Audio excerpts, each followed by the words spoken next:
Direct News TV. September 30, 2023. Russia-Ukraine Live News, evacuations ordered after Russian attacks. Ukraine's Air Force has shot down 30 out of 40 Iranian-made Shahed-136 drones launched by Russia in an overnight attack on central and southern regions. A major attack on the western Ukrainian region of Vinnytsia has forced the evacuation of residents. NATO member Romania has reported a possible violation of its airspace during overnight drone attacks on Ukraine. President Vladimir Putin has pledged to rebuild destroyed areas of Ukraine that Russia annexed. Blaze reported in West Ukraine at oil pipeline. A huge fire has erupted at an oil pipeline in the western Ukrainian region of Ivano-Frankivsk, injuring 3 people, emergency services said. Unverified footage shared on social media showed billowing clouds of thick black smoke over what appeared to be a village. At 5 p.m., 14 o'clock GMT, near the village of Strimba, Nedverna district, an oil pipeline, 150 mm in diameter, ruptured, Ukraine's state emergency service said. It said that the rupture led to an oil spill spanning an area of 100 square meters, 1,076 sq feet. The cause of the fire was not immediately clear, but local media outlets said there had been a powerful explosion. Rescuers are working at the scene, the emergency services said. Russian attack in Odessa, barbaric, EU Foreign Policy Chief. EU Foreign Policy Chief Josep Borrell has visited the Ukrainian port city of Odessa on the Black Sea, to see firsthand the effects of the war, including around Odessa's Old Quarter and the historic Orthodox Cathedral of the Transfiguration, which was badly damaged in July. Harbor infrastructure that is key to Ukraine's grain exports has also been hit recently by Russia air raids. As he toured the cathedral site, Borrell called the assault on the city barbaric. This is a good example of how Russia is trying to destroy Ukraine, Borrell said, pointing to the ruins behind him in a video released by his agency. Moscow still relying on private armies, UK intelligence. Russia continues to rely on mercenaries and volunteer units from private armies in its war against Ukraine, even after the Wagner uprising, according to an assessment by British military intelligence. A clip released by the Kremlin shows Russian President Putin meeting with Andrei Trashev, former Wagner mercenary group chief of staff, the military noted, and was tasked by the president with setting up new volunteer fighting units. Russian Deputy Defense Minister Yunusbek Yevgorov, who was recently spotted visiting African nations, was also present at the meeting. Slovak governing party rejects claims it pro-Russian. The deputy leader of Slovakia's opposition party SMRSSD party has dismissed accusations that a victory for them in the current elections would move the Central European nation closer to Moscow. It's nonsense that we would be pro-Russian or pro-Putin, Ludimir Blaha told the DPA news agency in an interview. Supplying weapons would only prolong the war, which would cost hundreds of thousands more Ukrainians and Russians their lives, Blaha said. No new territories of Russia. Mikhailo Podolyak, advisor to the head of the Office of President of Ukraine, says Moscow has no chance of retaining territories it annexed last year. There is only the territory of Ukraine, including Crimea, where heavy battles are being fought to destroy the Russian occupation group and the ambitions of the Russian authoritarian state, he said in a post on X. Takeover of Ukraine areas met full international norms, Putin. Russian President Vladimir Putin has insisted the residents of 4 Ukrainian regions that Moscow annexed a year ago made their choice to be with their fatherland. In an address released to mark the first anniversary of Russian takeover, Putin said the move was carried out in full accordance with international norms. Residents of the Donetsk, Luhansk, Zaporizhia and Kherson regions again expressed their desire to be part of Russia in local elections earlier this month, Putin added. The West has denounced both referendum votes carried out last year and the recent ballots as a sham. Slovaks vote between pro-Russian XPM and pro-Western liberals. Slovaks are voting in a closely contested parliamentary election between left-wing former Prime Minister Robert Fico, who has pledged to end military aid for neighboring Ukraine, and pro-Western liberals. Final opinion polls showed the two parties in a dead heat, with the winner expected to get the first chance to try to form a government to replace the caretaker administration running the country since May.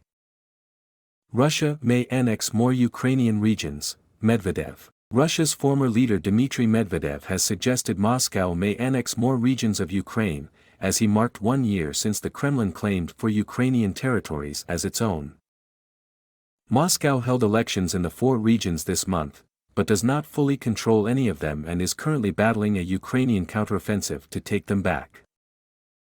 The special military operation will continue until the complete destruction of the Nazi regime in Kiev, said Medvedev, who now serves as deputy chair of Russia's Security Council.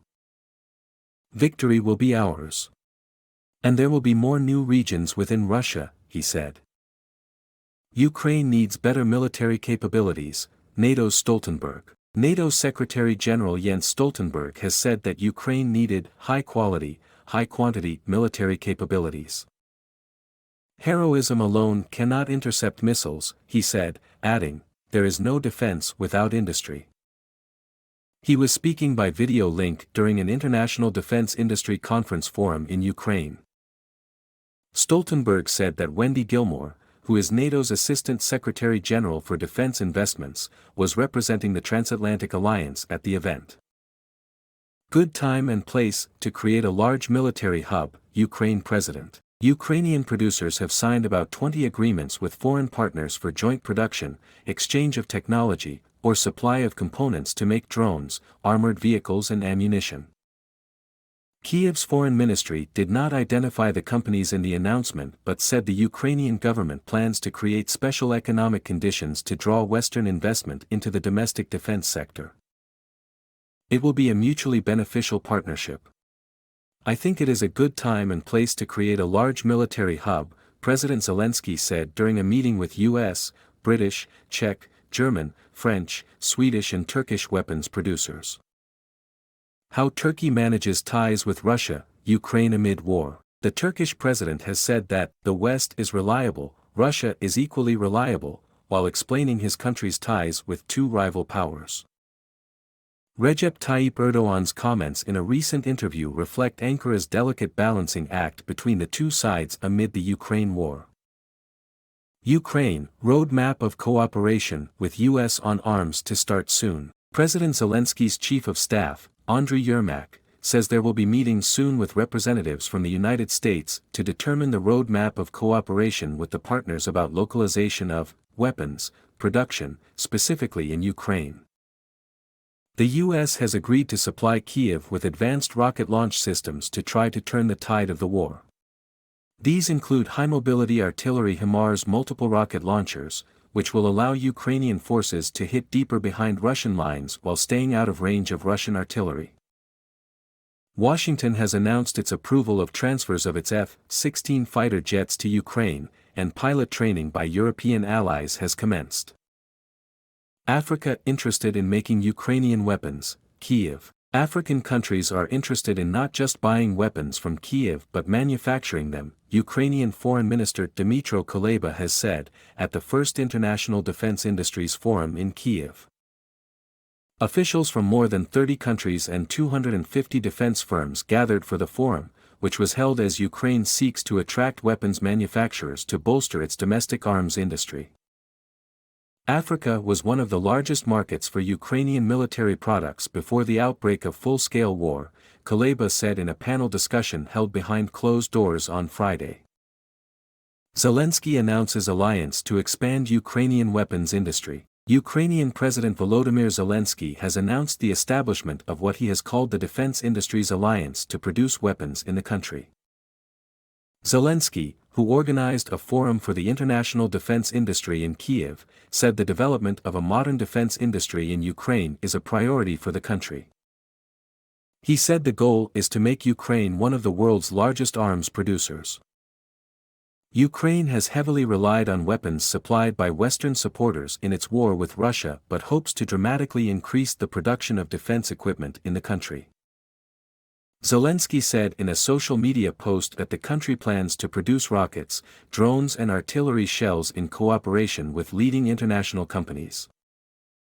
Ukraine is ready to offer special conditions to companies willing to develop defense production together with our country, the president said, including with a special defense fund in addition to state defense spending. U.S. says oil price cap on Russian exports is still useful. The United States believes an oil price cap on Russian exports remains an important tool, according to the White House. National Security spokesperson John Kirby told reporters that nobody should be buying Russian oil in violation of the price cap. My name is Kingsley. Please like, share, subscribe and hit that notification bell so you can be the first to be notified whenever we post. You won't regret it.